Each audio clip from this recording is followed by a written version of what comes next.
Okay, hello everybody. Let me make sure I got my mutes all set up here.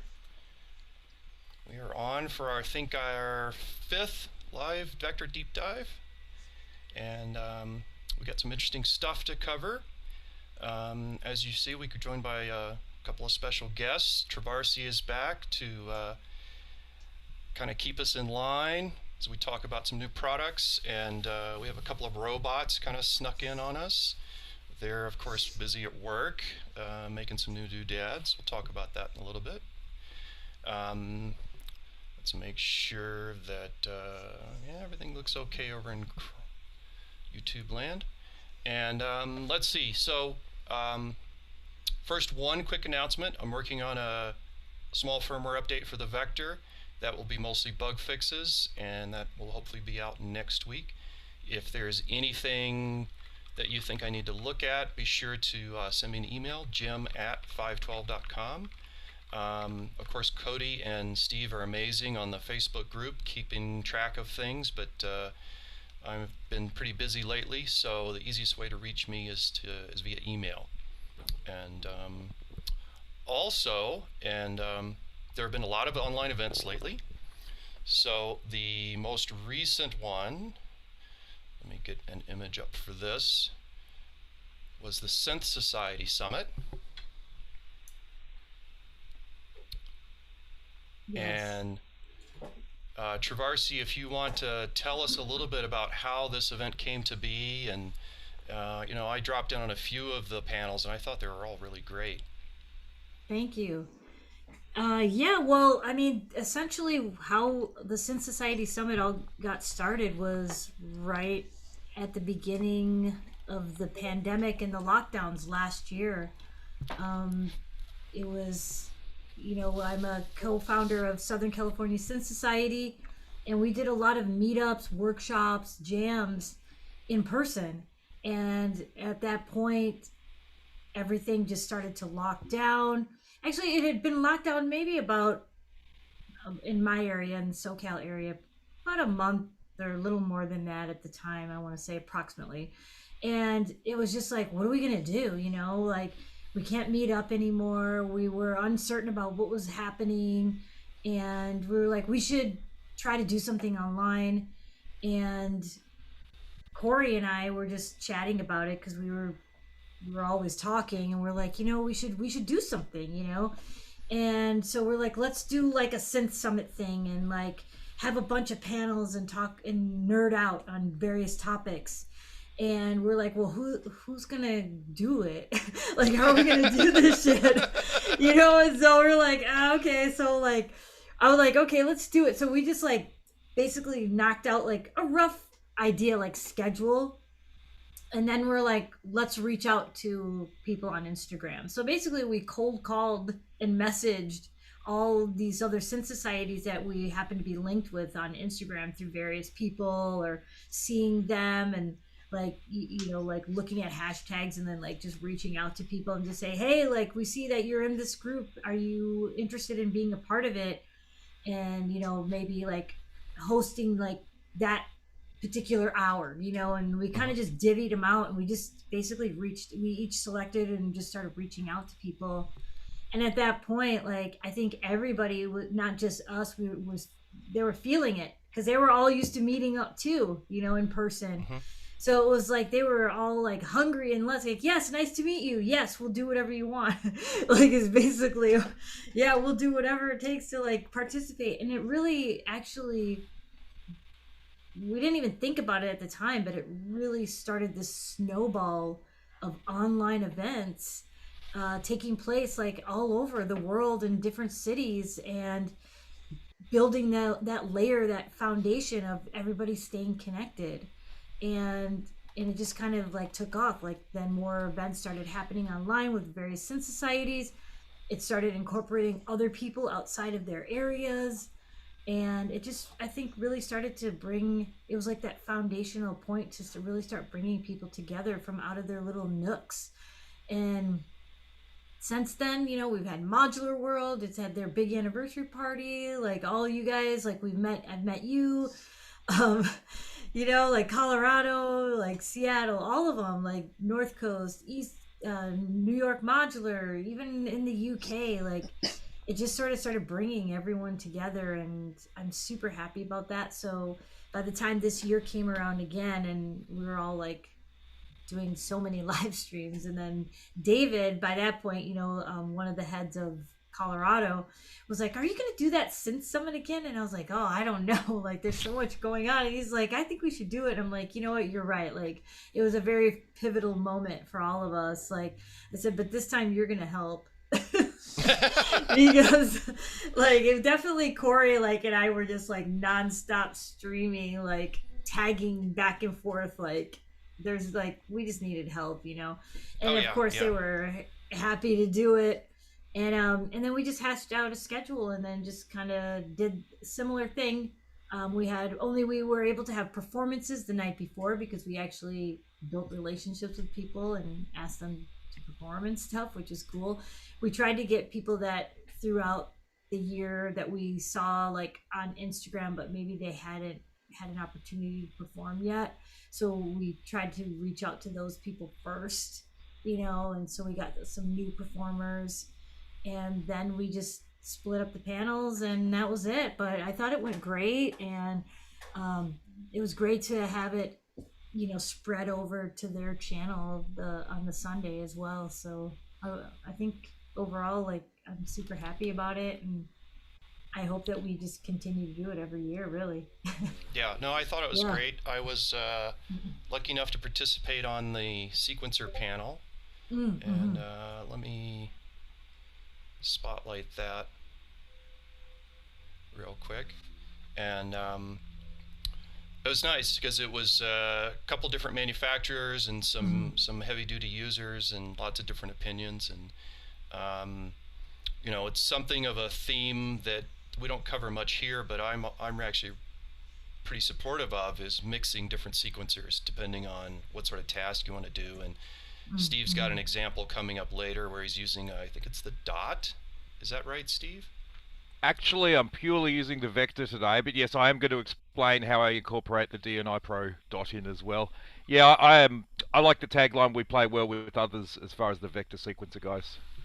Yeah. I think it absolutely does. And yep, Mm-hmm. Yep. And then, another theme I liked in this Synth Society Summit was, integrating with non-modular gear, right? And to some extent, what we're announcing here is a big part of that, right? What do you do if you want a vector and you don't have a big modular, or you want a vector and your case is full, right? We now have a couple of solutions for that. Um, and then one more before we get back into um, the cases. One more event I was also happy to participate in, and this was more specifically vector oriented, of course, was the Gear Dive Jam. A And lot of fun. yeah, that was fun, and that's on YouTube. And if you tune in, there were 4 performances, and including one of my own. So if you're curious what sort of weird music I'm into, you can check that out. And Trovarsi, of course, did a great little short set, and I think you had a longer mix of that coming, right? Yes. Yes. I think I put it up on the channel. It should be Okay, up there. great, great. Uh-huh. And also Steve Turner and Dissonant, and it's just a great group. Just I mean, it's such a great scene online. People getting to know each other. These different groups across the country, kind of collaborating on things. A lot of cool stuff going on. So, all right. Definitely need to go back and watch some of the techniques that you and Dissonant were using with the vector. It's like one Yeah, of those shows you can go back and just kind of watch, and then I'm gonna try that now. yeah, yeah, Yeah. yeah. And we could talk about that a little bit as well. I was going to queue up the video for later, but I'll have to dig around and see if I can find it. But I know people are asking about this whole Skiff idea, and so we'll start with. Let me get the cameras all set up. Um, this is spotlight, spotlight, spotlight. that is cute. Yeah. Yeah, it's so nice and portable. I mean, it's backpack friendly.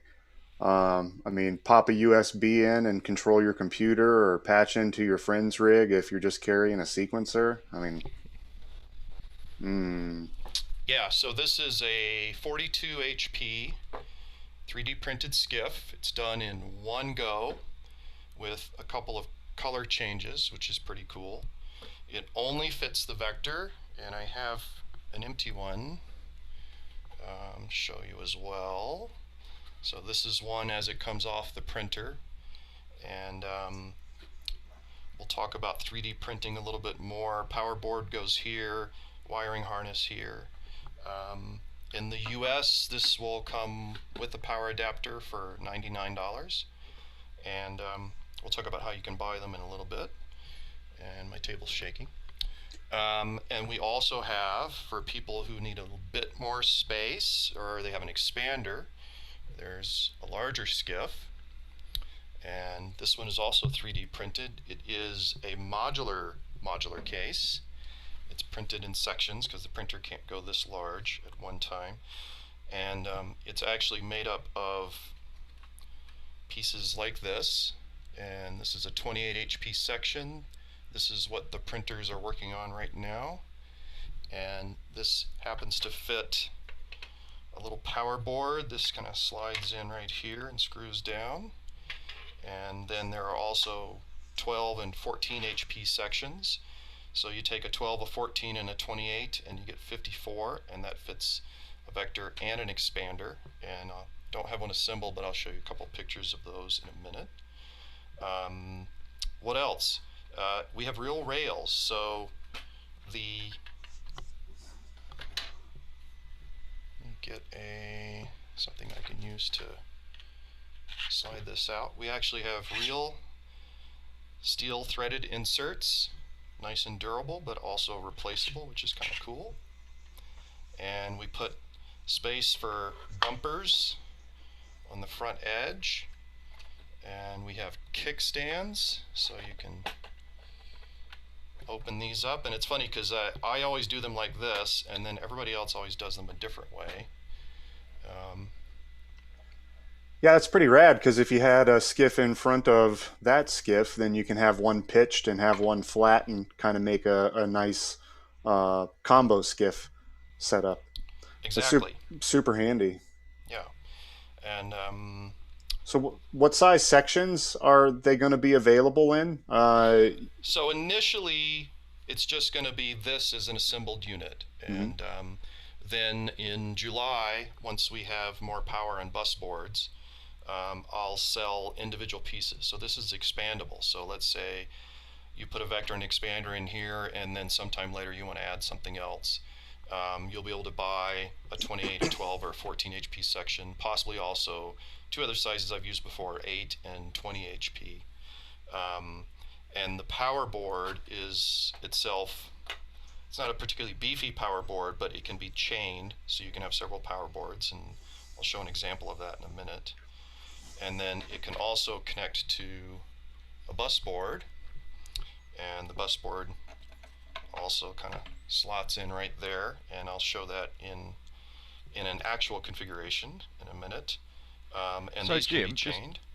Yes, hey sir. Jim, so if I buy one of these, it'll come with the if I buy the one for the Vector and the expander, how many HP is that again? 54. Yep. So what are the segments that combine to make the 54? That's a 28, a 12, and a 14, did you say? Yes.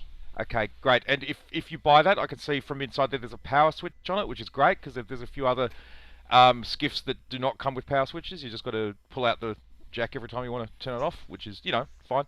But it's nice to have a switch. And it comes with the power board stuck in the top section there, so then you just run the ribbon cable to your Vector, and of course the expander does not require power, so off you go. You've got your Vector and expander in a nice little thing there. All you need is your LV handbag, and you're going to look amazing at the next Synth meet. So, yeah. Okay, Yeah. yes, thank you. Yeah. Yeah. I Yeah. assume these are questions from the chat line, right? I was just wanting to get a summary for myself because I'm, getting it in my head. Yep. Nope. So that's the starter skiff. That's 54 HP. And this is kind of a big step for us. So we're going to move a little slowly. But anybody who came by at NAMM year and a few months ago saw me with a couple of 3D printed cases, and I've been iterating over them, and just lots of details, getting the power board right, making some adjustments so that we have a nice sturdy case. And What's the sides look like with the kickstand? so Ah, here nice. is kickstand side, and I can take the kickstand off. Yeah, that's super stylish too. I like that. It's got a nice sparkle to it. And that is, it's a little out of focus because of where the camera is, but that's the side panel. So of course you don't have to have the kickstands on if you don't need them. And But you do, because they look hot. Yeah, they're great. I love the kickstands. Can you I like how you can expand? take Can them you on extend and them off out? quick. Yeah. Could you Steve. no, could you tilt the kickstand and show a side view for the camera, please? oh, sure. So I feel let me like get Austin this one. Powers. Ignore me while I'm doing this. Yeah.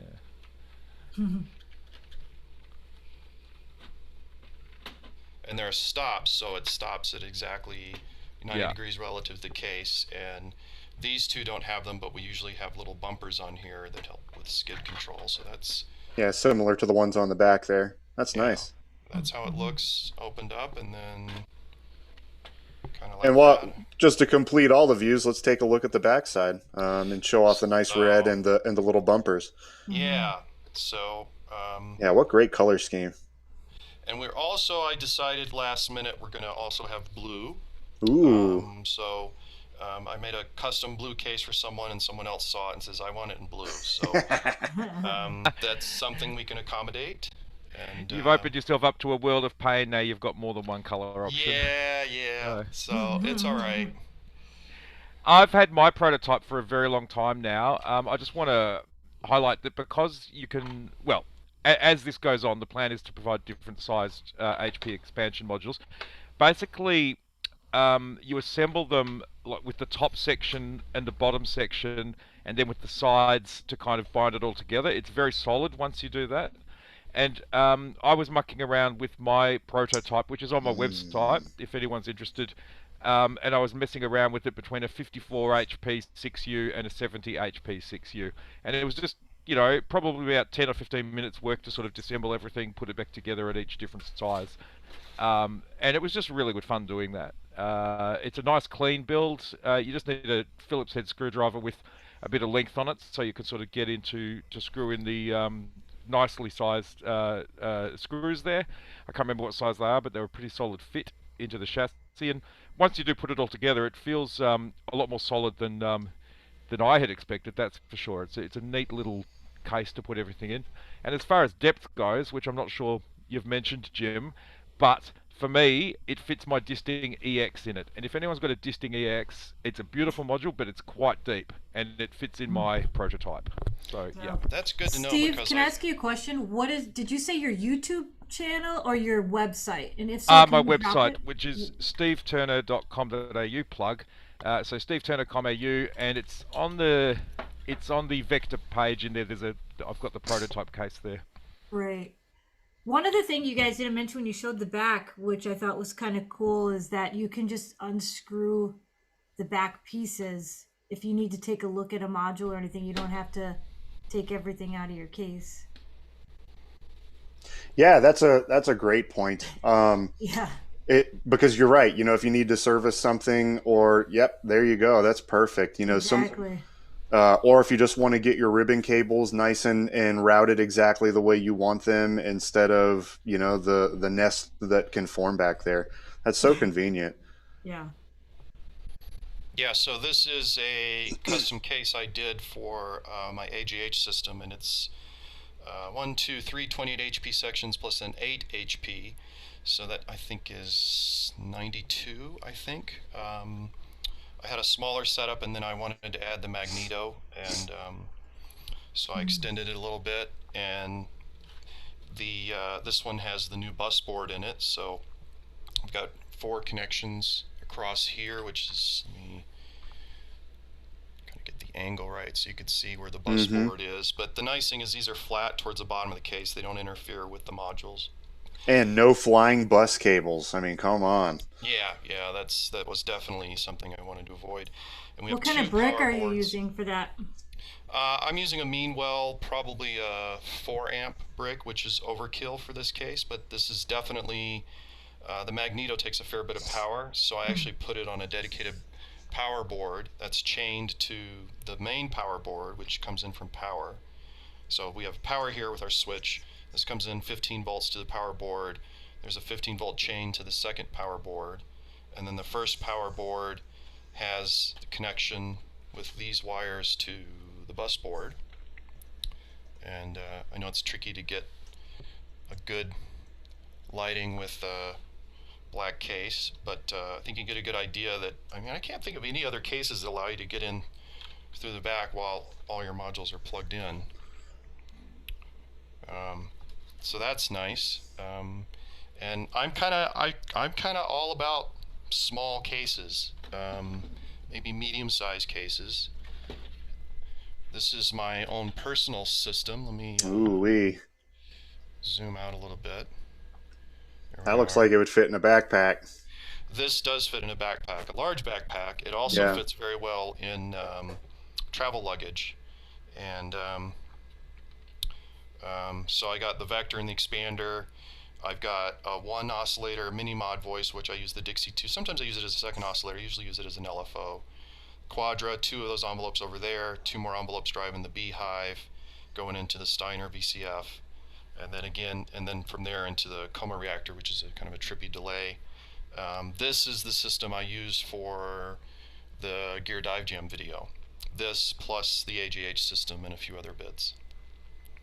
Yeah, that's great. It packs a punch for you know, how small the case actually is.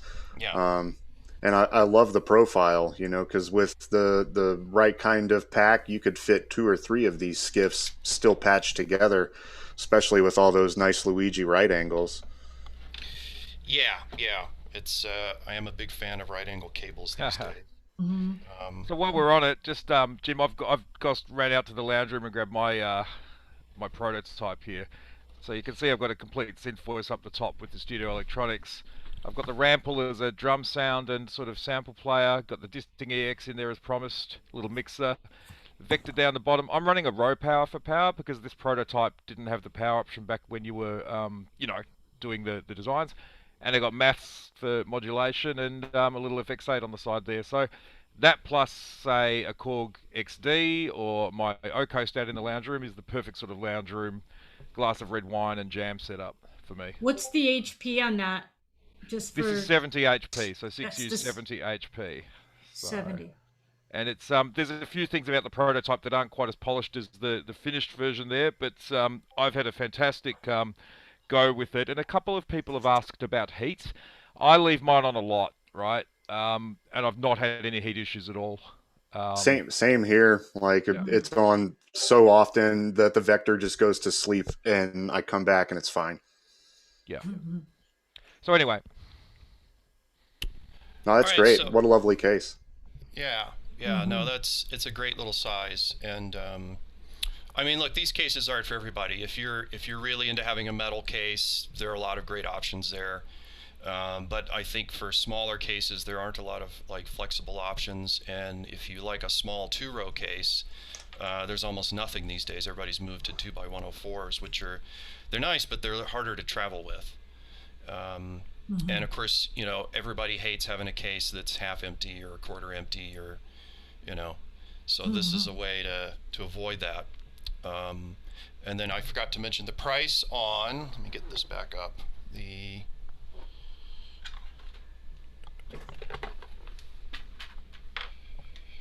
this guy is $169 US, and that does not include the wall wart. It does have the power board in it, but you need to add a 15-volt supply, and I'll have those available for people who don't know what to get. If you have one of the common Meanwell supplies, those will work. I've got like 3 or 4 around here. The reason I decided not to include a wall wart with this is that you may already have one, and you may need one with more juice than the standard supply I would likely give you. So it just made more sense to go that route. and we'll get to it in a minute, but I've started a little online Square store for physical goods, and you'll be able to order both large and small wall warts, otherwise known as AC adapters. And okay, so have you guys been watching the chat? Do we have questions? I know they asked about what 3D printers. We'll get to that. There was a question about covers, lids. That's definitely a possibility. I've started a little bit of prototypes on that. There's a nice little edge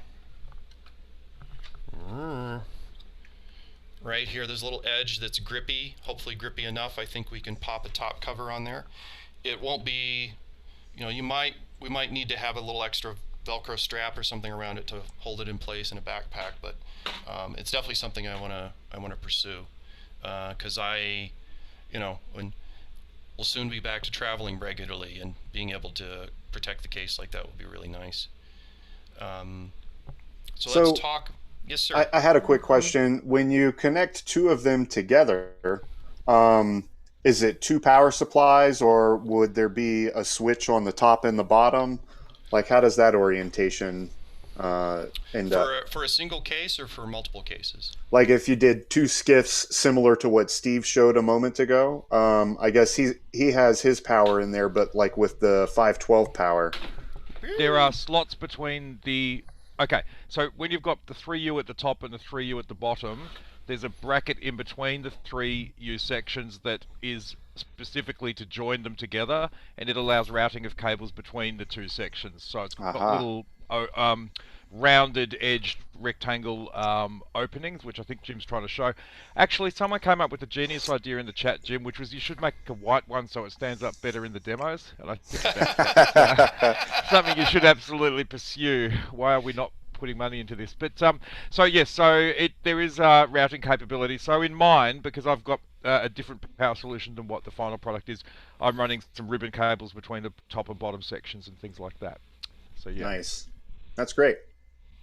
I have a question, actually. So now that we have the two, the top and bottom, the 6U, are you able to combine it to make it 3U? Or no? Just curious.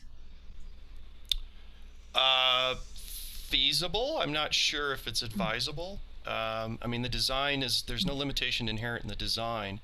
It would be difficult to travel with. What I would tend to want to do is set up a second 2-row system and then put that on a little stand like Steve does. He uses a laptop stand with his small system, so you can have that up at an angle and then have your other 2-row system. It can be flat, or it can also be up on the kickstand. Gotcha. But I like where your mind's at. If you wanted to build a monster case, getting that extra double wide with multiple rows tall. Maybe that's something that a certain Colorado musician would be into putting together for us. And also just the idea of you start out, maybe this is, somebody's not getting this maybe to travel. This is like their first case. And as they grow, their case can grow potentially. Yeah. So that's kind of cool thought. And I've started playing around with a black box somebody loaned me, and I ordered a big box micro, and you could put a Vector and a Bitbox micro in that case with a little bit of extension. You need about I think it's 4 HP. So but at an extension you can have those two in a little case together, and that would be a pretty capable little Beatbox. Yeah, and to Trovarsi's point, it can go multiple ways. Like it can be your starter box, and it's lightweight and it's easy to move around, because if you're starting out, you're probably going to go to your friend's house or studio to plug into their stuff and see what they've got. But also, for myself, I've been into modular for more than 10 years now, and I find this being the centerpiece of my studio, even in the small skiff. I've added a couple of link modules so I can just patch directly out of my jack expander into the Ableton HDMI expansion link modules. So when it's time for me to patch into another case, I could just pop a new HDMI in and keep my routing similar to a patch bay. So my pitch and velocity and gates all show up on the same outputs of my little link module. So, if I wanted to switch cases or do like Steve does and have a red wine case for the living room, then it's a lot easier for me to just pop a few HDMI's out and just take it and plug in a USB somewhere. And that's wonderful for me. And then when I'm in my space, I'll have the jack expander MIDI, the USB, all my triggers, all the velocities, all the gates, like everything uh, can be handled all right there from the Skiff. And it's nice to just pop it in the backpack, go jam with somebody, or do a modular on the spot, or show up at a studio with my laptop and a sequencer, and that's all I need for the day if I've managed to sample everything from my rack previously. And that's exactly right. And I laugh about in the lounge room because sometimes when I'm out there just jamming on the little rig, I'll actually come up with something that I at least think is half decent. And all I need to do is just take it back into my main room, plug it into the VCOs and so on into the main rig if I want, and I've got the foundation for a song on the way. I've even transferred projects from vector to vector, but I decided that was more trouble than it was worth, and I just use the two vectors, or I use the vector in the small case to coordinate the bigger case when I need to as well. So it's just options. It's good fun. So this is Cody's system, and again with the dark cases you can't see it that well, but he's got a vector, an expander, and I think that's 3 of the HDMI connector modules. Yeah, so I can zoom in on those a little bit for you. Right here to the left side of my case and expander module, I've got 3 different link modules. And let me pull one out. I've got one outside of the case I can show you zoomed in real quick. Oh, let me switch. What's the name of the link module? Yeah, it's Ableton, and the model that I'm using might be out of production, but I managed to get some of their backstock off of Reverb. Give me 1 second. I'll show you what the module looks like out of a case. Are you killing vampires with those wooden stakes that are separating your cases? What's the deal, Cody? I thought COVID was bad, but you got a vampire outbreak? Yeah. So this is the company that made these, Ableton Technologies, and they got a nice little graphic there. And what they look like outside of a case is pretty simple. It's just 16 jacks with an HDMI connection, and 4 of the jacks are actually stereo connections. So you've got... Wait, Cody, we can't see. Are you trying? Sorry. I think you're on the wrong camera angle there. There we go. Oh, okay. Okay. All right. So yeah, this nice little module here, basically you got HDMI at the top. Let me try and get this focus sorted. Just pull it back a little bit. That'll... Pull there. Yeah. Pull back. Yeah, sweet. Right there's... Yeah, that's good. So you got HDMI connection at the top, 4 tip ring sleeve connections here for either stereo audio, or if you wanted to use a stereo Y splitter, then you can send 2 signals down each of these lines at a time, and then each of these are mono standard 1/8" connections. So in my case down here, I've got 3 of them over here off to the left where I just mass patch everything into my link connections from the expander and from the vector. So to the point that I was making earlier, if I wanted to just connect into a case, I just manage it with these HDMI connections here. So I send each connection to its own 6U case, which is featured over here off to my left. So are they powered? Sorry, are they powered or passive? No, these are passive, so it doesn't require any additional power for using these links, and it doesn't tax the vector or the 512 power supply either. That's pretty smart. Yeah, so whenever I'm done, or if I'm going to move around, I pop my HDMIs, I pop the USBs, and I pop the jack expander cables, and then it's mobile. And then all of the expander cables and things stay in place in the studio, so whenever I pop it on this little laptop Skiff or a DJ riser Skiff stand, if you will, then just similar to what Steve does, it just sits right back in the centerpiece of my studio and kind of becomes the control brain for everything again.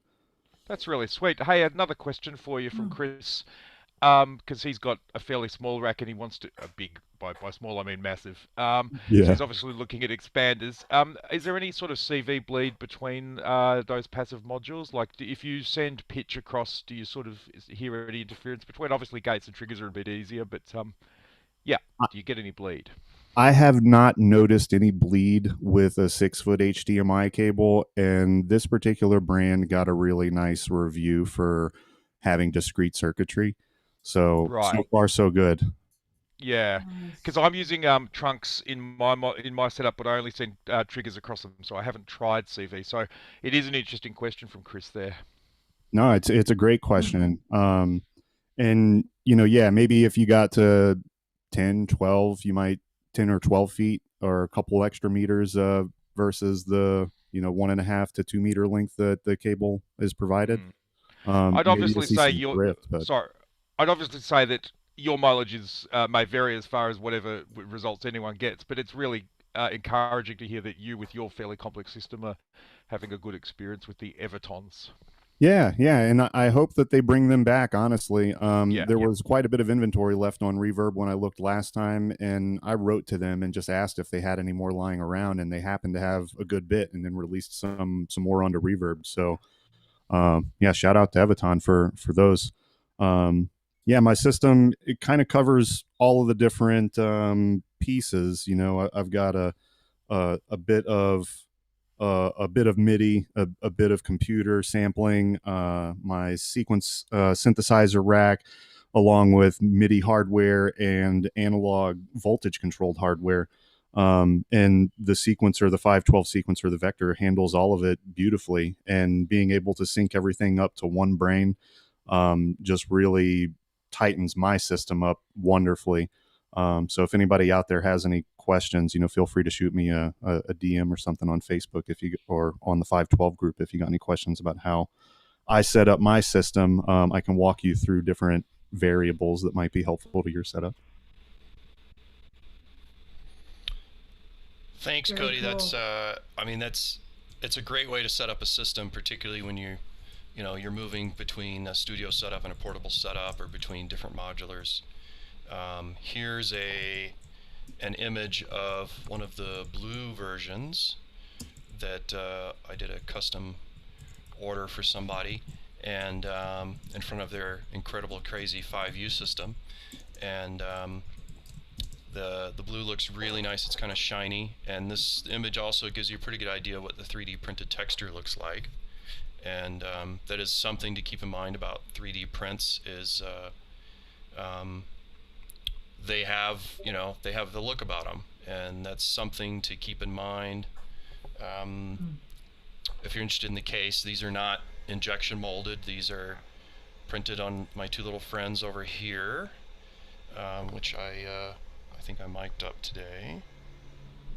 Let's get Yeah, we need some commentary from the printers. Here we go. Yeah. So these two have been busy all morning, and these are Prusa i3S Mark IIIs from the Czech Republic, and I've had one for 2 years, and the one a little further back is almost a year old. And they're kind of, some people have cats and some people have dogs, and I have robots. And It sounds like a wavetable synthesizer. Yeah. No, I do need to get some nice close-in samples on those. That'd be fun. Let me. So, How's the failure rate on your component builds? Just had a question from Zizora. I'm not sure how to pronounce that. I'd say 1 out of maybe 20 or 30. There's some sort of issue where I wouldn't want to ship it. No. They're amazing machines. They do occasionally make a mess, and I have to clean it up. But I've been running them pretty steady, pretty much almost non-stop for about 10 days now. And Yeah. I've had, I think, 2 prints that I had to start over. So they're not perfect, but these are, I consider them to be industrial grade. In fact, I've got another image here from the Prusa factory. This is a really interesting video that's on their YouTube channel. This is a shot of their own print farm, and at this time they had about 300 printers. I think they're up to 500 now. And these printers are printing parts for their printers. So the all the orange bits that you can see, those are the displays, and then there are also parts that hold the x-axis together. Pieces that hold the z-axis together are 3D printed. The box for the electronic components is 3D printed, and actually most of the let me spotlight over to the printer itself. Most of the print head itself is 3D printed, which was interesting because the second one I got the kit and built it myself, and that was really interesting just to see what they were doing on the print head itself. I mean, the fans obviously are secondary parts. The extruder motor, which are above them, is a secondary part, but everything that holds it together is 3D printed plastic, and it's their own filament. It's Prusament PETG, which is a nice durable filament. I use the same filament on the cases, and it works great. You know, I've been really happy with it. The colors are great. It's easy to work with. But again, it's like, you know, it's something to keep in mind if you're thinking about it. Is you know, they have a texture to them. Sometimes you get the occasional unusual artifacts, like on the Solo case. Let me switch cameras here. Can be hard to see, but I know that there's. Let me move this guy. I mean, if by artifact you mean like where the printing line slightly variates its pattern, I mean, it's not I can't even see it on camera, honestly. Yeah. I mean, there's a little bit of a texture there, and there's a few little nubs in the corner that I know are hard to see on the video, but it also allows me to do cool things like change the filament halfway through, so we can get a really cool red stripe. It makes your sequencer go faster to have a racing stripe, right? It does indeed. Absolutely. Can I modulate the color Red from one. the vector, or?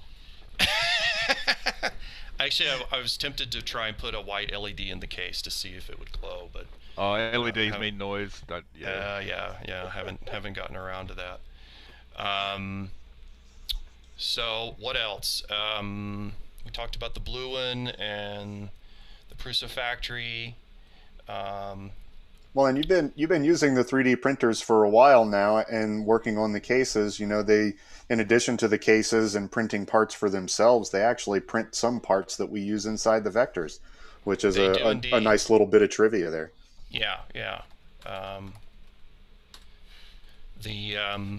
We use them for spacers on the OLEDs, and we use them for spacers on between the encoder and the front panel to make sure that's nice and secure, and that's really worked out great. It's really kind of been a mind-opening, a mind-expanding experience. Case expanding. Case expanding, Oh, absolutely, dear me. absolutely. So in terms of actually getting one, we're still doing a little bit of setup, but I have a Square store going, and but you can also send an email to info@512.com if you have any questions, or I think that blue case is on the store. Also on the store are the t-shirts. This t-shirt is now available to buy directly in the size of your choosing, and accessories like SDG cables and the new longer, no, of course I don't have one here, but we now have longer MIDI adapter cables. Actually, here's one. So let me. Hey Jim, is that 512inc.square.site? Yes. Let me double check that. Oh, hang on. I made a mistake. Okay. I'm new to the internet. Yeah. So here is the longer MIDI adapter cable. We Yes. started shipping these with new units a few weeks ago. And to give you an idea, if I've got my regular case and I plug this in, I can now can hang over to the side here or Oh, that's perfect. across to the top. And before the fat part of the dongle would end up like here or here or here. Right. And so when we reordered, we got the longer ones. I think this is almost 12 inches. And then we also have longer cables for expanders and How long both are cases. the expander cables, the new ones? They're the longer. Well, the standard ones are the same size, but you can buy 2-foot long ones, and we might do some 3-foot ones. Cool. We haven't run into anybody yet who absolutely had to have them 3 feet long. You know, but 2 feet seems to be a good extender size in terms of being able to move the expander around in a large case. Yeah, no, that's handy. And also, if you like to work with a dealer, our rollout dealers for cases, and they don't have them yet, but you can certainly welcome to email them to show interest. Noisebug in the US and Signal Sounds and Schneider's Laden in the European area, EU UK. And I'm going to be sending product out to them pretty soon. I order from Signal Sounds a fair bit. Shout out to those guys. They're fantastic. They do. Yeah. Great. And, I'm not saying the others aren't. I just haven't experienced them. But yeah. Yeah, they've all been great. Really enjoy working with them. And so I think that's most everything with our crazy case thing. And let's get back to demo land and so forth. Steve has prepared a demo for us.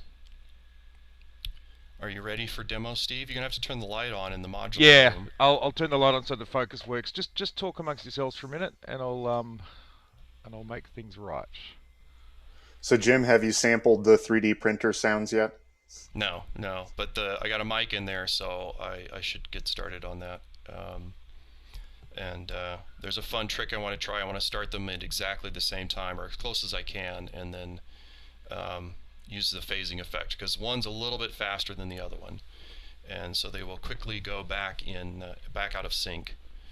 And Or now we can work on designing files based on the musical tonalities that the printers are going to respond to. Yeah. It'll be like dueling hard drives all over again. Yeah. No, it's fun when they're printing the circles on the side panels or the kickstands, because you get this kind of sound. It's like I'll be sitting in here working and I'll hear it and I'm like, oh, I know where it's at. And, yeah. Steve, are you playing in a new duo? Yeah, it's me and Totoro. He's I just saw its hanging little around. head peek out. Yeah, he's a goodie. All right, so thanks Steve, for that. before you get started, I have a question in the chat about Ableton Link. Vector doesn't have Wi-Fi; it can't support it directly, but I picked up an ML2 missing link from make sure I got Circuit Happy. Yeah. And this is a remarkably compact module, and kudos to some guys in the Colorado area who turned me on to this. A very compact 2 HP module that gives you Wi-Fi and therefore Ableton Link support, and it can be configured to generate the type of RC24 sync that the Vector likes. And I have yet to try it out myself, but what I hear is it's very accurate. And so hopefully, probably, we will feature this in a future video and or deep dive. I might know somebody who could benefit from it. Wink, wink. You mean somebody who uses Ableton all the time, right? Wink, wink. Yeah. Yeah, there you go. So, How we looking, Steve? It looks good. How we sounding? Yeah. Okay, so look, I've got a bit of a thing organised here. It's not in one sense it's complex and in one sense it's not, I guess. Which is I guess summarizes music and modular pretty well. What I'm doing today, and it's actually inspired by a conversation Chandra and I had been having, Trovarsi and I had been having for a period of time about drum fills on the Vector. What we had both wanted to be able to do was to have a beat going, be able to bring in some other other rhythm material, but then go back to the original beat without, as if you hadn't left it in the first place. And if anyone's used a BeatStep Pro, or I think even the WMD Metron, there's a fill function that if you are playing a beat, and you push a button, it does a little fill, and when you release the button, it continues on from where you were going. Now, I've worked out a groovy way of doing that. At least I think it's groovy. I started doing it using the DNI.Pro, which is a Euclidean and otherwise step-based sequencing module in 6HP with 3 channels. I saw that Ziv Loopop was using them, and I thought, gee, those look fun, so I bought some. And then I realized, well, I could have just done that with the Vector natively. There are advantages to doing it just with the Vector, and there are advantages to doing it using a foreign rhythm device as well, or a third-party one. I'm doing a demo today just using the Vector, and what I've done, excuse me, I've set up 2 drum parts, which are parts 7 and 8 on my Vector. So you can see my part screen here. Parts 7 and 8 are both drum parts. I've got the jack expander just off camera here, and there's a whole mess of cables up there. And what that mess of cables is doing is taking the 8 outputs from the jack expander, and through a trunking module, which is just 8 inputs, it's going through the inside of my rack down to where my assimilator is. So what happens is I go from the Vector to the jack expander for those 2 drum parts, 4 voices each, so 8 voices total theoretically. And out of the jack expander, I'm using the 8 triggers, the 2 rows of 4. They're going to my trunking module, and then they're being presented out to the other side of the my rack where the assimilator is. Now, before I move the camera in a very professional manner, wink wink, I'm just going to show you the... Gee, it's a good thing I've never used this before, isn't it? It's always when you're doing a demo. So there's part 7 drum beat, and that's what it looks like, which isn't going to mean a huge amount to you. But then I've got part 8, which is different. All right, so I've got 2 different drum parts. They're 16 steps each, and they're different to each other. Okay, that's the main thing I wanted to say about the Vector. It is coordinating all of this, and it's sending 2 drum parts simultaneously, and it's sending them out of jack expander outputs. So for part 7, I've got 7.1 to 4 on jack expander outputs 1 to 4, and part 8 I've got 8.1 to 8.4 on jack expander outputs 5 to 8. I went through that fairly quickly. If you own the hardware, you'll be seeing where I'm going with that. So 2 drum parts, 8 trigger outputs. Now, the trick with this is moving the camera really carefully, and then moving the stand. Okay. Oops. Don't get vertigo, guys. It'll be okay. Yeah, it's not quite what I was after. I guess that'll do. Yeah, that's not too bad. Whoops. Just like I bought one. Okay, thanks, guys. Yeah, that's actually what I wanted. Wow. Okay. I practiced that a few times last night, and Anyway, so what you're looking at right now is 2 DNI.Pro modules. Whatever. And they're great, but we're not talking about those today, except that I am. You can see the Mordax over here, which will come into play in a minute. And you can see that the trunk outputs are coming here, and they're going to my assimilator, except they're not. They're going from the trunk outputs to this WMD select module, which is something that Trovarsi put me onto. And what this does is it's a switching module with 3 channels. So let me break this down. I've got 2 drum parts, as I said, 4 voices each, drum part 7 and drum part 8. What I've got for the first 3 voices of drum part 7 and drum part 8 are outputs going into both sides of the select module. So drum part 7.1, 7.2, 7.3 is going into the left side of the select module, and 8.1, 8.2 and 8.3 are going into the right side of the select module. what that is enabling me to do is to blend the trigger outputs from each drum part using the select module. So the vector will send them all of the time, but the select module will choose which ones will be forwarded to the assimilator. Now, remembering my original objective was to have rhythm material, which would play, and then be able to introduce other stuff, and then go back to the original as if I'd never left. This method allows me to do that. And it's consuming 2 drum parts on the vector and all of my trigger outputs. I could have done it with one drum part on the vector and using another module like a Euclidean circles or a dot or anything that you can generate, triggers or whatever with. So I hope that's making sense, guys. 2 drum parts with the select switching between the first 3 voices, so kick, snare, hi-hat. I've got a clap which is running regularly on step 5 of my sequence because it kind of is the stable presence in the phrasing. So, without further ado, and enough of my yap, as they say in the classics, I'm going to hit run on the vector, and what you'll see, or hear, is drum part 7. Now, if I go over to here and I start switching the switches on the select, the kick has now moved to pattern from part 8. And you can see that the LEDs have changed to green. So they're all playing part 8 now, which is more of a stuttery kind of counter to the sort of predictability of part 7. So that's great. On an individual basis, I can just start switching between. Nothing revolutionary there. In fact, none of this is revolutionary. It's just an elegant way to solve a particular problem that I was looking at.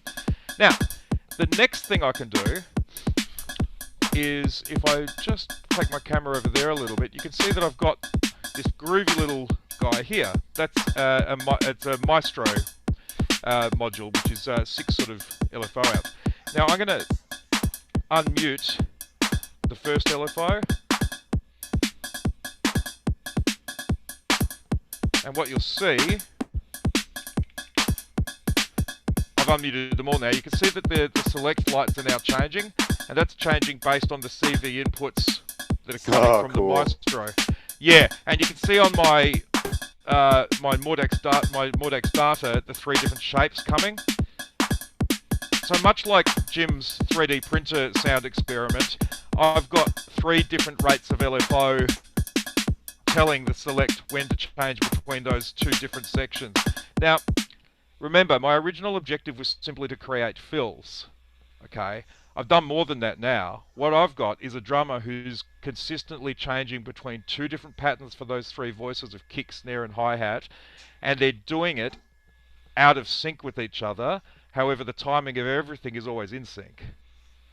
So my kick pattern might be from part 7 or part 8, while my snare is from one of the other ones, and they can be oscillating between them, I guess I could use that word, at different rates too, which I've found was really fun. So if you stick that into Ableton or Cubase, if you're me, you can just record that for a few minutes and you'll get, theoretically, almost never repeating sequences of patterns. At some point it'll mathematically repeat based on your LFOs and all of that, I guess, but it could be a very big number before it gets to that, based on the material that's coming in. Now, the other great thing, using the Mordax, so I've got to go back to the standard beat here. Say I only want to vary the hi-hats, so that'll start flipping green. So now my hi-hats are changing on their own. I want to start modulating the kick, but not the hi-hat. I just pushed the wrong button. Okay, there you go. So now the kick will be modulating on its own. There you go. But the other 2 are staying stable. So that's all well and good. I did more than solve the original objectives that I wanted to solve. But let's take a step back and actually solve the original problem I wanted to solve. Okay, so now what I'm going to do is disconnect the Maestro from the select. Okay, so I'm taking out the CV inputs. This is a great little module, and as I said, the vector plays really well with others. And Mr.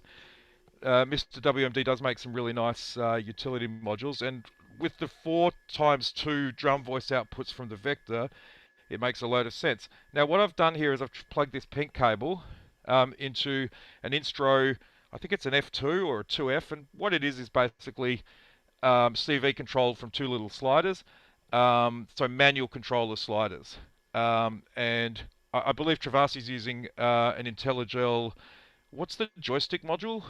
Not Polaris. It The begins with Planar Planar. 2. Planar 2. Yeah, Mm-hmm. yeah, yeah, yeah. Mm-hmm. Polaris is their it's their other thing.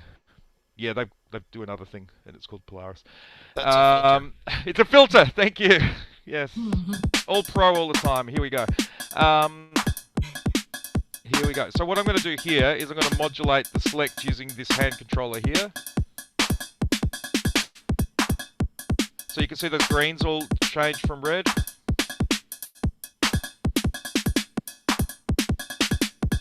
Mm-hmm. Right, so because I'm plugging into the top channel of the select, it's normalizing to all of them, which is fine, right? But I have two outputs available on my instro module. So what I'm going to do is modulate the snare and the kick separately. Keeping in mind that when I modulate the snare, because it's voice 2, it'll also normalize down to 3 on the select. When you plug in, it interrupts obviously. So now what I can do is this. And you can see from the red and green lights there which ones are changing. Well, that was meaty. Mm-hmm. That's cool. Mm-hmm.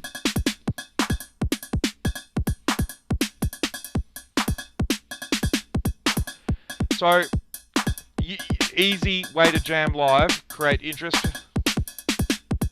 and get back to where you were, never missing a beat. And I've recorded this ad infinitum into Cubase and found it grid match really well. So for me, what I would do is instead of just sitting on a on a melodic pattern and modulating the crap out of that by hand while I'm recording, I'd also do takes with the drum beat and just improvise on the drum fills, and then, you know, if I wanted to, I could cut it up and just insert those fills wherever I wanted, or I could just leave it as a live thing. So I hope that made some sense. Just revising, the original problem I was trying to solve was getting a solution to adding drum fills in without wrecking the original pattern. I've obviously achieved that. The way that I did it is using two drum part outputs from the vector, parts 7 and 8, and they give you 4 voices each. I'm modulating between voices 1, 2, and 3 of both parts 7 and 8, and the select is the mechanic that allows me to switch between those two different inputs. And then all that goes into the assimilator, obviously. Now, another way you could do it, as I said, is using a third-party rhythm module, and then I could do something else that I love doing, which is 2 vector drum parts, say 7 and 8. I would use voice 1 as the one that I would modulate, and I'd use something else like a dot or a Euclidean circles to introduce the alternate patterns, and that would enable me to have a dual layered drum pattern coming out of the vector and only modulating 3 voices. But if you choose the right sounds, you're still going to get a hell of a lot of variation that way, and it's very satisfying, I've been finding. So thanks, Trovarsi, for kicking me down the road on that one. It's been a really fun conversation, and that's been one of the great things about these online things. It's just the opportunity to learn and actually speak to people has been fantastic. So any questions on that, guys? Oof. I know I have a couple of questions, or rather inputs to maybe push this even further. You start incorporating the launch pad and switching parts on the vector in addition to modulating between the two drum parts. Absolutely. Holy yes. smokes. I know. So the other thing that you could do is this. So, say you came up with a fill phrase and it was 5 steps long, and you came up with a few different ones of those. Absolutely, you could start your modulation and then be just changing between your presets as well to introduce different cells of phrasing and so on. And the great thing is none of it is going to change the step count or the beat count on your original vanilla pattern, if we're going to call it that. So I love the idea that you can modulate the 3 voices separately. Yeah. It creates... If you've ever played with a drummer who gets, and you tell them, just play the AC/DC beat, please, and but they start throwing things in and changing things around, you can do that. So, Yeah, and that's incredible. what drummers do in the real world, is they get a bit bored and I'm going to change the snare on this one, I'm going to change the kick on the next one, and on the one after that I'm going to do them both together that way, and that's kind of much more how a human being with 2 arms and 2 legs thinks. So yeah, you're absolutely right. No, it definitely sounds just natural. Even switching into the more odd timing paradiddles and phrasings. It's great. It's just such a wonderful trick, and having the two sliders there manipulating your switches Yeah. just adds even more variety. Nice work. Thank you. Yeah, and there are other options like the Planner 2, or you could get a version of the Instro, or there's another one. I think I don't want to keep saying, but I think WMD make a 4 output one as well. Yeah, that's But called yeah, it's a really the A10 or something like that. yeah, I and used that one, but the planner is fun because you have the you could XY yeah. XY capability on the Yeah. axis, yeah, which would be fun too. The one thing is too, though, that I found with controlling those things via CV, when you're making the movements, at least on this one, and I think it'll be the same for anything, you want to be quite definite. Like you don't want to move the slider slowly because you'll reach that bridge point where it goes between one and the other, and occasionally you'll get a stutter. What you want to do is be definite with your movements, is what I've found. So just be assertive with the movement of the CV controller, and you'll get that. You did. I mean, when I was playing that, like.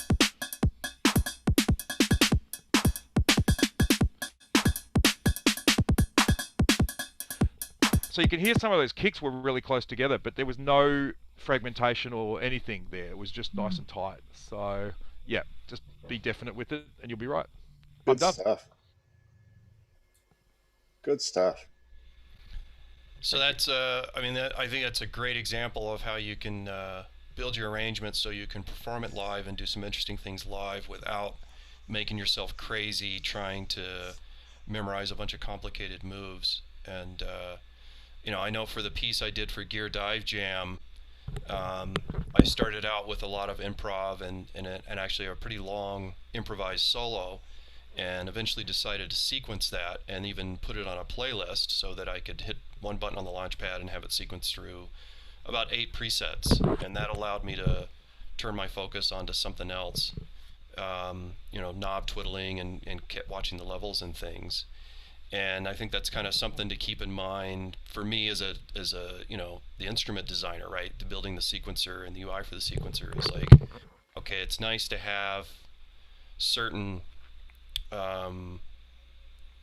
levels that you can work at, right? So if you've just getting started, you can improvise on the vector and change your pitches and do all the editing really easily. And when you're playing live, you can jump in and make little edits quickly. But you can also say, for my drum parts or some other thing, I'm going to have that all written out and use the launch pad or scenes to trigger those in a very easy controlled manner. If some of you have seen Chris Meyer's recent videos as Alias Zone, and he uses the launch pad and the scene function extensively with the vector, so he can focus on some acoustic instruments and some other instruments he's working with. And Trovarsi, I know you've been doing a lot of experimenting lately of using the select module and doing fills and setting up a live performance. So I have my question for you is, how does your focus change from when you're writing the piece to when you're getting ready to start performing the piece? Ooh, how does my focus? I know, right? Okay, well, wait. So like like for the Gear Dive Jam, right? I started out with writing out the different parts, and it was a very composed piece. Right. And I had drum part, some strings, a bass line, a solo line, and then there was a kind of this weird noise patch that I was controlling almost completely manually. And early on, I was stopping and starting and making edits on things and rearranging things. And then at some point, it's like, okay, I have to actually finish this because it's due. And, and I kind of had this choice. It's like, well, I can set things up on the presets and just manually trigger the presets using the launch pad, which is what I ended up doing. I could have also set up scenes and kind of simplified it a little more, but with a little bit less flexibility on the fly. And I decided to go with presets. And also in terms of a melody line that I could have played live on a launch pad or something else, I decided to sequence that out and use the playlist to control it. So kind of just the question is like, for your own work, and it just doesn't necessarily have to go with the vector, right? Is it that kind of transition between, okay, I'm experimenting and composing and figuring out things, and then at some point you got to lock it down so you can repeat it and in front of people and on a big PA system. And No, well, I think like lately, especially with my new live setup, I started taking. Well, first of all, my main approach has always been like working in patterns, and I essentially am the song mode. So I'll write a bunch of layers, and it was great to have the vector to have the scenes, so I could write those layers, and then I could mute, unmute, and move various parameters and pull layers in and out. So essentially, that sort of creates the arrangement. But lately, for my live performance, I'm taking a slightly different approach in the sense that I'm still writing the patterns, but I'm not using the scene mode so much anymore. What I'm doing is taking advantage of the fact that the vector, you can see all your notes and that you can quickly shift and move them around. So what I've been doing is going through my voices, and I'll write a pattern and I'll decide on a key, but then I'll go into that preset and rename it. So now I have like a code, like, so it's like if I know it's F minor or D flat minor or A sharp or what have you, I have a little code. So each voice, I can then at least go to that voice. Oh, I want to play F minor. I'll choose an F minor pattern. I have no idea what's on the pattern, unless I open it up and go further. And then I'll quickly go to the other voices and just choose a random F minor pattern. But then I can quickly, because I can see the notation and shift things so fast, that if I hear that something's not sitting right, I can just go into that voice and move the notes around or mute them and maybe shift up a note or shift down. So instead of, I've been so I don't want to say it was stifling, but I feel like now it's like opened up another way of being even more improvisational, because I can take advantage of just, it's like a roulette. You know what I mean? Like, it's like pattern roulette. All right, like it's a D flat minor, let's do it. And then like if it doesn't sit right, then I can just quickly change it. It's live. So, but because of the vector, I'm able to do that quickly because I can see the notes, and that to me is valuable. That was like one of the first things that really drew me to the vector, is the fact that you can just see all the notes instantly and be able to change them, mute and shift on the fly, and so I'm like, why not take advantage of that, even further, so it's how I approach sometimes stem management for DJ sets without vector, without any of the other gear. I know that like this set of songs and stems is in this tempo and this key and this kind of groove, and whatever coding system that I'm working with for those sets, it sounds like you're doing that coding system, applying it in the vector, and kind of taking that DJ mentality and breaking down what would otherwise be an established song, but then manipulating all the stems as patterns, or patterns as stems, if you will. I like that approach. It is freeing. I agree with you. It's wonderful because similar to what you were saying, like if you try to get into that song mode where here's all of my presets and playlists and how everything interacts together, then you've built a wonderful box and a foundation in a house, but it's hard to break out of that and push that into the next piece. And by having, possibly a very large project like you're describing, with a lot of key structures that are compatible and a lot of rhythmic structures that are compatible, then, occasionally you might find a surprise with your roulette. But for the most part, they all play nicely with each other. Right. And it's kind of fun because I've come across some things and I'm just like, oh, that sounds really good. And then like, I better write it down, because there's no way in hell I'll remember what pattern, what preset I was playing with which voice at that particular time, with that drum pattern. And I'll write it down, so I'll be like, oh, I bet I should go back and dig deeper with those specific patterns, but you're absolutely right. I played last night. I often play with Sean Cruda, and he plays like a combination of Ableton and DJ tracks with Tractor. So that's how I play with him.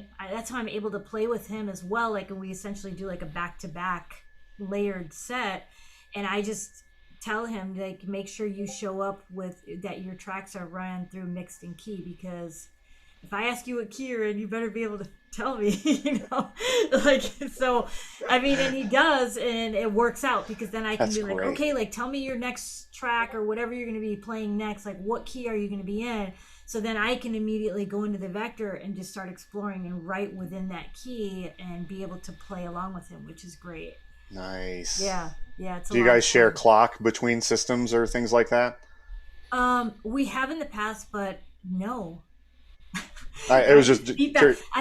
Yeah, I just beat match it. I think, like, you using that DJ background that I have, like, I very much bring those elements to my performing for sure. And the vector, the start and stop on that is great. It's fast. There are times like I can hear him drifting, and I'm like, I'll just catch it, and I'll just hit the run and start and stop, and just count it in, like I'm mixing it in, nice. and it launches quick, so I can get in there right on the one, which is great.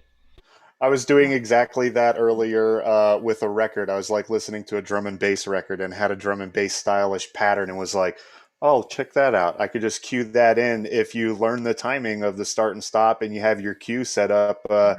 the way you desire, you can definitely just nail it right there on the downbeat. That's what a great trick. I love that. Mhm.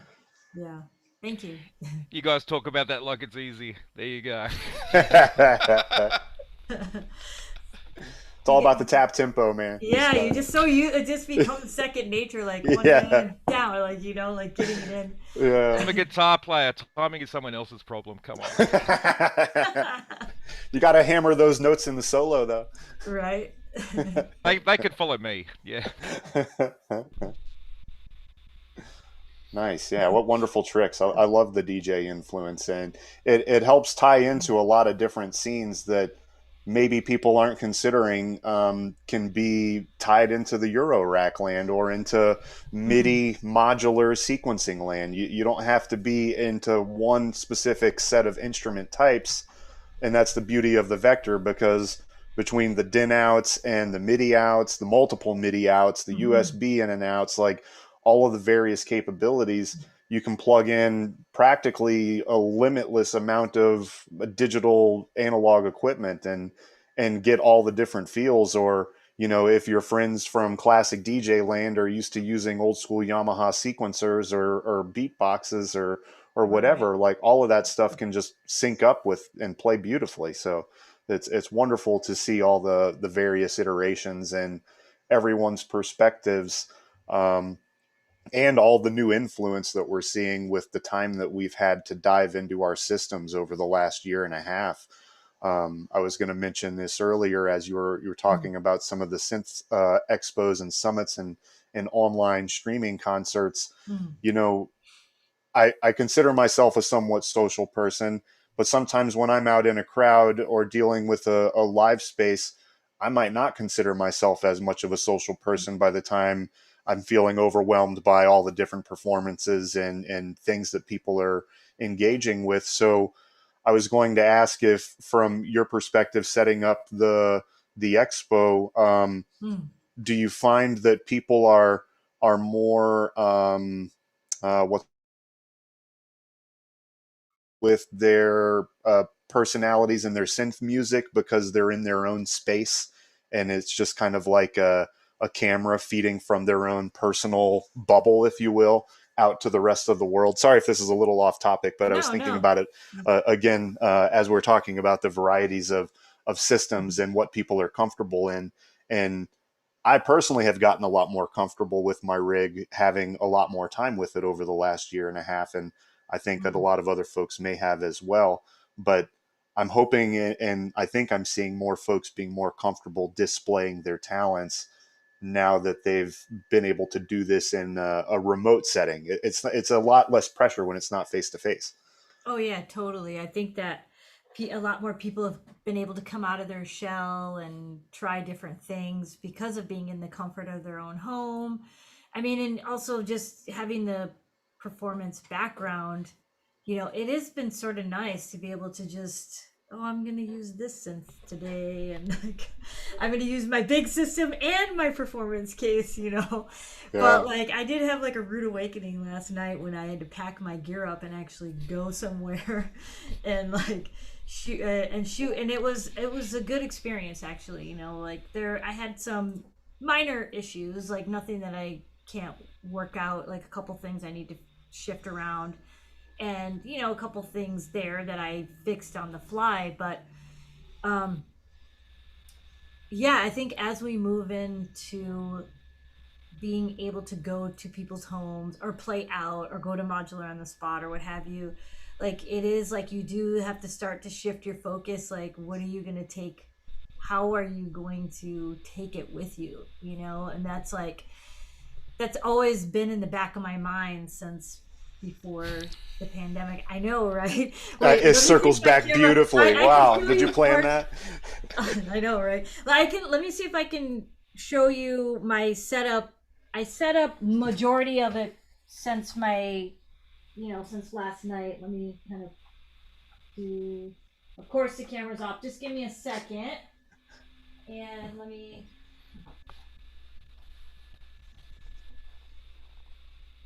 It's time to check in with the robots I just want to hide a yellow cable in that red that's nest why I somewhere. do a little shifting. with reverb. Oh wow. 3D printers into clouds. Yeah, I was just gonna say it's like you just moved into a huge warehouse.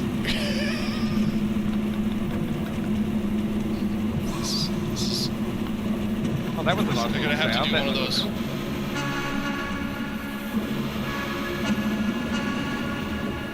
With enough modulation, I could listen to that.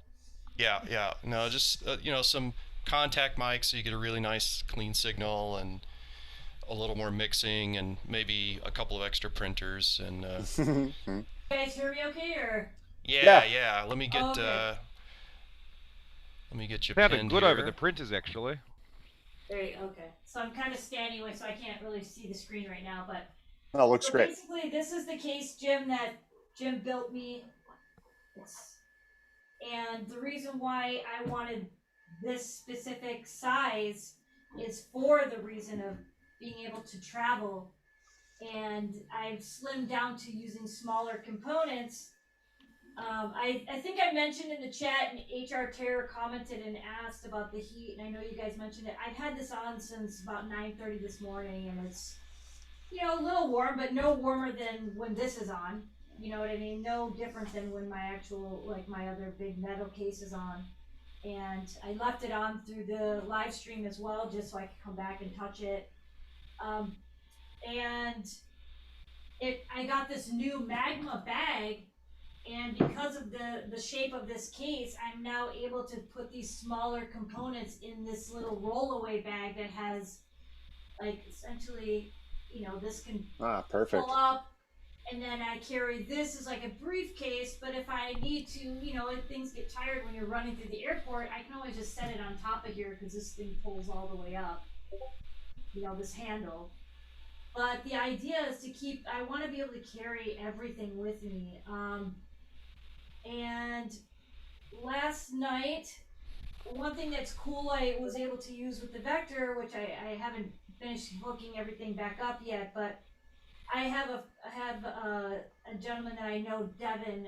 He works for Pioneer, and he brought this over for me to try out, the AS1, and I was able to I used the MIDI out of the Vector and just sequence right from here. So I didn't even really need to learn how to use this thing. Yeah, I was just like, show me how to make sure I choose the right MIDI channel. And then, I was able to do all the sequencing from here and then be able to use the filters and that on here. But it was great to be able to just throw in another piece of hardware and just be able to quickly sequence it from my Vector. And Cody, thank you for the link, because I am the person that bought 2 of those reverbs while you were talking. Nice. I scooped up 2, so I think I'm probably do a little bit of last minute changes because that's the only thing that I would have. That was like if I had to say one thing that was like how am I going to navigate this as I start to travel? Like I know I have a lot of traveling I'm going to start doing at the end, starting the end of June and in through the summer, and I was like, how am I going to quickly be able to patch and repatch? You know, like am I going to label, what have you? But now I just think you just solved my problem. We just got to send you a little extension to your new case now, right? Yeah, I mean, I could either do an extension or because I'm shifting around, I'm taking out one module here. I could shift this 6 HP module Ah, back into here, and now I will have the 4 HP for the link, done. which will take care of the of my mixer. Yeah, Because that's this is wonderful where I was news. like, once I Velcro, then I'm like, oh fuck, oh speed, oh shit, I gotta figure out Yeah. which channel is in which. But now with the link, it problem solved now. So And yeah, I like having a little bit of a format to it where I know that A, B, and C is going to be part one pitch gate velocity, and right, so on down the line, so that if I have multiple cases, then my format is the same. Like if I've got a voice in a 6U and a voice in another 6U, then I can effectively patch the HDMI between either case and trigger the voices the same way. nice, nice. And if you want to get like really nerdy about it, I haven't tried this yet, but a passive HDMI switch in with the Ableton links might get you that similar feel that you were doing earlier with the crossfade between fills. Oh, nice. Okay. Just kind of spitballing, thinking that out loud. I've been thinking about I passive might try HDMI it. switches. I'm a synth nerd too. I might just try it just because. Yeah. That would be completely nuts. So now I think that's Yeah. like my and Jim, can I show the other one? Yeah, go ahead and show it. So, and then, if anybody knows, anything about me, I'm all about hybrid setups, and I often use, Ableton or computer too, but I wasn't sure if I always wanted to have my ES9 in my main system, so now I have this little case here. Can you guys see it okay? Yeah, that's wonderful, and I'm so stoked that you brought that out because someone earlier was mentioning that they didn't believe that they would fit in that skiff, and it fits beautifully. So it's not too deep. That's great. And in fact, there's room. I'm putting Yeah. my hand in there. Like there's still room underneath there. And Yeah. That's something I didn't mention earlier. Is other than the harness for the power inlet, which you can see very clearly on this one, it's pretty much unobscured. You don't have like bus boards or the power board right under your modules eating up space. And even with that that power harness on the left, the expander will still fit in there. It's a little snug, but it fits just fine. And Trovarsi, we can figure out some other interesting modules to put in there, or I can print up some blank panels for you. But that is a 28 HP wide module. Did a custom case just for Trovarsi, and what I did is I moved the power switch over to the side panel. Can you turn it just a little bit so we can see where the power inlet is? Right here? Other side. There we go. Yeah, that's neat. Trovarsi's also using the alternate mode for the kickstands. Alternate mode, right? And, I like it. Well, you could also fill up that space with more of those link modules, so then you could just HDMI out of that. Yeah, I was thinking that as well. This is our live modular grid cast. This is Yeah. fantastic. Yeah. It's amazing. Yeah. Put a Mordex data in one of those, the analog kit says, and it makes complete sense because it's a big module that takes up a bit of space, and it would be great to have. Oh, you've just made me want to spend money now because then I could take my Mordex between both rooms. Ah, damn it. I see that the Skiff also works with the Knurlies as well, which obviously it does, but it does look nice. Yeah, they're M3 taps on Standard those. M3 stuff, yeah. Yep. Yeah, cute. Yeah, it looks great. Love it. Yeah. Very cool. Yeah, nice work. Mm-hmm. Yeah, and Yeah, you're like and, using it at this angle just gives me another option to, have it not at a full 90 Right, degree right. angle, just like a nice slant, but yeah, Jim, that's wonderful. Sorry, I like what you've done, Jim, between my prototype and this one, where you've got the screws a little bit. I'm not sure what the word is, but in the back panel, can you show us the back panel, please, Trovarsi? So in the back. Which one, on this case or Yeah, that little one. The small case, one. yeah. The small one. Yeah. hang I on. won't make you turn over your live environment. Yeah, no, we woke Flip up the table. dog. Yeah. Sorry, so it's got on the back How's- panel, on the red panels, you've got like the screws seem to be inset. Is that the case? Yeah, Right here? Yeah, that's nice. Yeah, so those are inset, and the little bumpers have a little inset as well. And there's a little bit of left-right shift on the back left-right shift on the back panel, so you can make sure they're all snug. Yeah, Well, that's good. And to that point, Jim, like when you start to add multiple sections, what I found when assembling some of the cases recently, it's nice to have the variable spacing. So when you do the custom lengths, if you need to, you can, shift things just ever so slightly so everything squares up beautifully. You're not just like dealing with the constant growth of a part and know where to move it or put it. So everything seams up nicely and it's nice and square and yeah, it's wonderful. It's an easy unit to assemble and easy to interface with. Yeah. And one last thing, Trovarsi, can you show us the bus board that's in that one? Because that's why power is on the side. Is I squeeze the bus board. It's in under. Yeah, just. So that's the power board in the back, and then if you rotate it around to the other side, that is a little bus board. Nice. So we managed to squeeze a 4-element bus board. There's one drop on the power board, and yeah. And now That's it goes clean. without saying, I guess, but I'll say it anyway. To assemble these things, there's nothing complex. It's screwdriver work. There's no soldering. There's nothing else that you'll need to think about. Just flick on some Netflix and put it all together, basically. Yeah. And at some point we'll have a proper kit. The plan now is to work with focus on getting the standard skiffs out and make sure that's going smoothly, and then we'll start adding expansion modules. If somebody has their heart set on a custom size case, certainly just send me an email, and I'll let you know what the options are.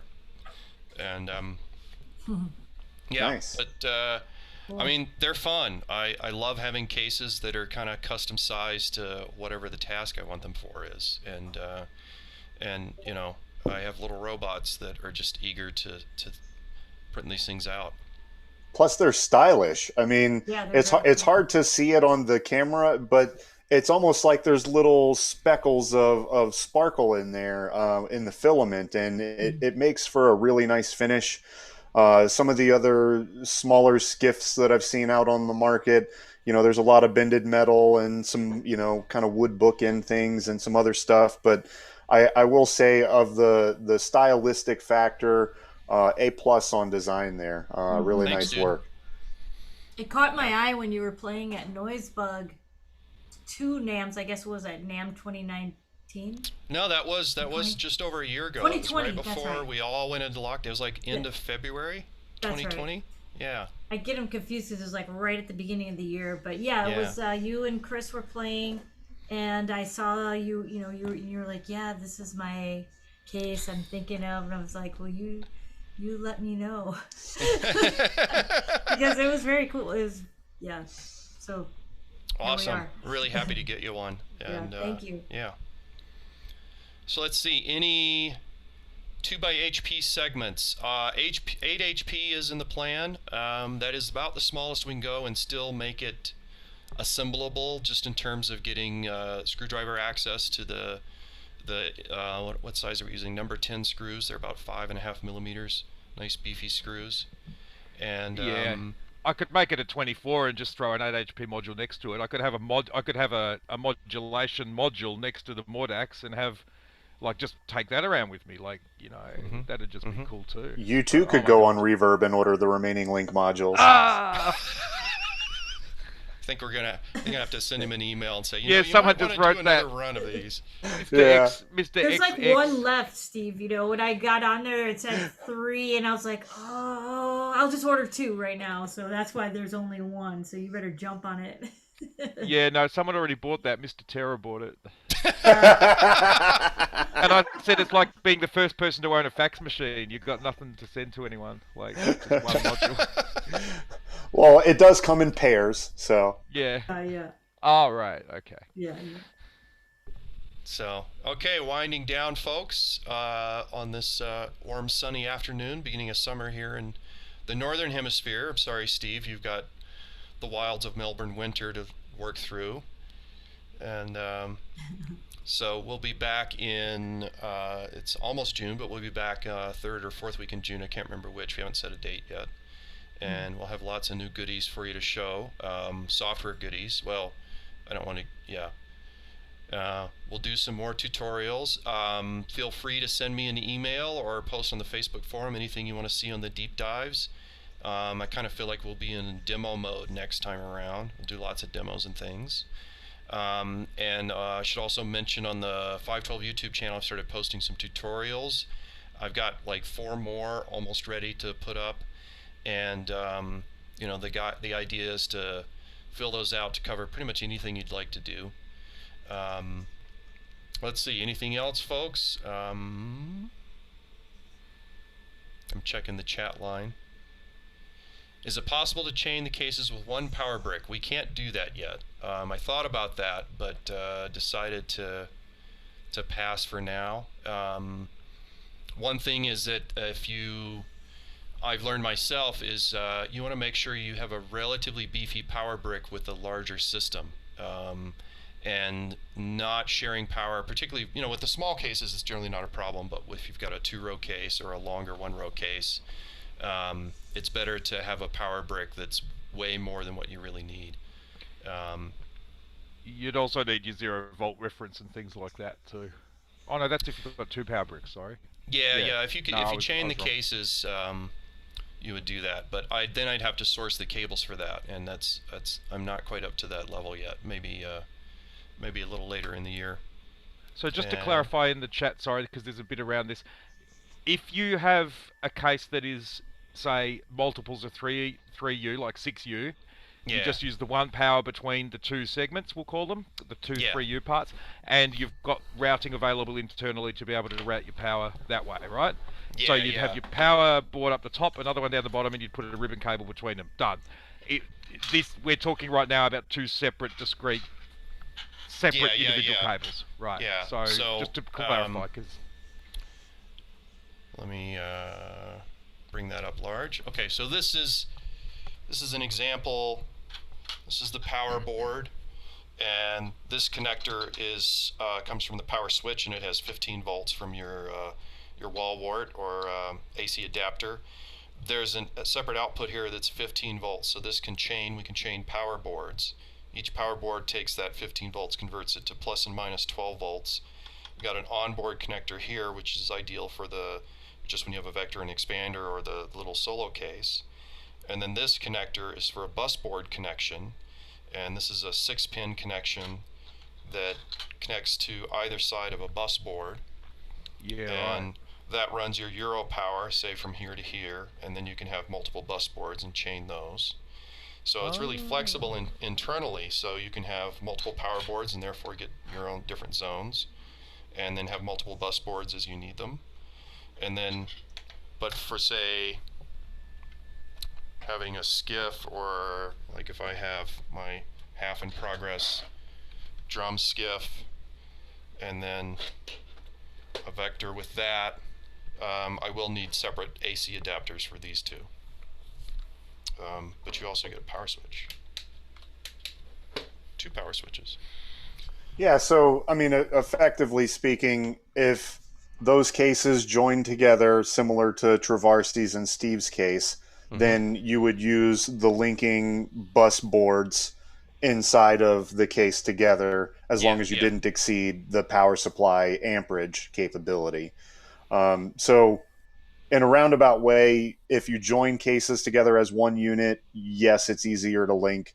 If it's two separate cases, that's separate power supplies. Just Absolutely. yeah. Yep. Yep. So let me bring up. Yes. I was just going to mention flashing the link again for the store for the cases. Yeah, I'm on it. Perfect. Bring up our still image. So this is the new Square store, fresh, and also remember you can get T-shirts there. T-shirts are printed via Printful. Now, if you are in the U.S., you should be able to order either items and be fine.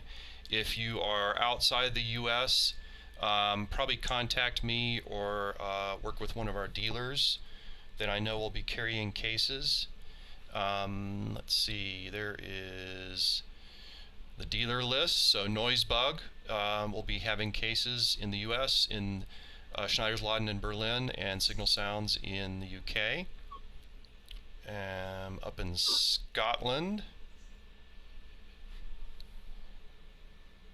And then, of course, if you have any questions, any sort of issues with the store, or you want to get on a custom wait list or something, send an email to info@512.com.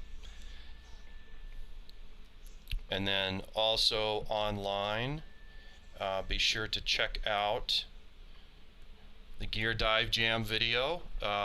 So we talk about the vector sequencer, different use cases, and we have some music to listen to there as well.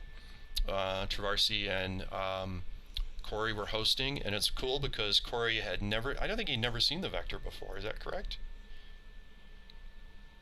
I've talked to him a little bit, but he didn't really get a chance to really get into it until the Gear Dive Jam. So yeah. So that was nice. That was fun to have someone who didn't know much about it be able to ask questions. So particularly if you don't know much about the vector, that's a good video to watch and have somebody ask those kind of questions. And then also be sure to check out the Synth Society Summit videos. The modular sequencer videos, of course, is great, but they were all pretty interesting. There are sessions on non-Eurorack modules. There are sessions on working with other gear. A lot of great useful information. And, of course, the live sets from Friday night. A few vectors in action on those as well. And cool. Very cool. Excellent. And any last... Already in Schneider's for pre-order. That's great. That's nice. I sent them pictures and prices just a few days ago. They're quick. So just to wind down, let's check in with our robot friends and see how they're doing. Seem to be chattering along just fine. I think they're about halfway through what will be a 7-hour print. And can you go to full screen with them? Oh yeah. Let me do that. It's like you're gonna power a vector someday. You're gonna case a vector.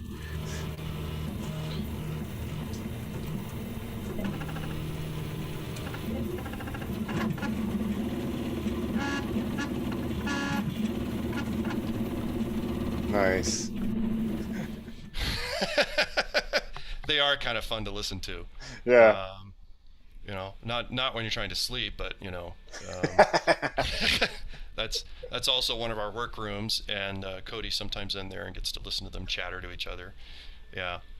Dream about robots taking over the world. Oh yeah. So we've got 2 running, and I have the feeling we'll be getting a couple more soon. So it's gonna be crazy. That's fantastic. All right. Great progress there, Jim. Congratulations. It's nice to. I know that you'd sort of preempted those at where was it? It was at NAMM, wasn't it? It was in NAMM 2020, just before the world changed. And so yeah, there's been a bit of anticipation for those. Nice work, everybody. Well done. Yeah. Thanks. No, it's great to get them out. It's really great. They're a lot of fun. So. Thanks everybody for tuning in on a holiday weekend for many of us, and we'll catch you online next month, and until then, there's the Facebook user group and the 512 forums, and of course you can always hit me up on email. And have a great weekend.